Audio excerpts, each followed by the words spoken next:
तर आता सर्वांना एकच खळबळ झाली असेल की माझे पैसे आले नाही असं सर्वांना वाटत असेल, पण तसं झालेलं आहे. म्हणजे आता सर्वांचा जो प्रॉब्लेम आहे की लाडके बहिणीचे जो पैसे आले नाही, तर आपण जागोजागी जाऊन चेक करतो आहे की आमचे पैसे आले नाही असा प्रश्न सर्वांना समोर येतोय. पण जी बातमी आता सर्वांसमोर आली ही ती सर्वांना माहीत नसेल, तर काय आहे ते बातमी आपण या व्हिडिओमध्ये जाणून घेणार आहोत. पण त्याआधी चॅनलला सबस्क्राईब केलं नसेल तर लवकर सबस्क्राईब करून घ्या.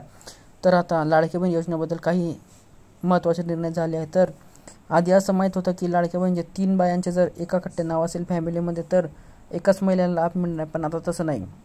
आता फॅमिलीमध्ये जर 3 जणांना मिळत असेल, 3 म्हणून फक्त एकच जणांना लाभ मिळणार आणि 2 महिला अपात्र होणार आहे असं आता जाहीर झालेलं आहे. त्यामुळे आता ज्यातून 2 महिलाला किंवा अधिक महिलाला मिळत असेल तरीसुद्धा एकच महिलाला आता लाभ मिळणार आहे. आणि जर जी महिला दुसऱ्या योजनातर्फे जर लाभ मिळत असेल आणि लाडक्या बहिणीचा सुद्धा लाभ मिळत असेल तरीसुद्धा ती महिला अपात्र ठरली जाणार आहे असे आता नियम जाहीर झालेले आहे. आणि जर समजा सुद्धा तरी लाडक्या बहीण योजनेचा लाभ आधीपासून घेत असेल आणि आता 2.5 लाखापेक्षा जर उत्पन्न जास्त झालं असेल तरीसुद्धा त्या महिलेचं नाव सुद्धा कटलं जाणार आहे.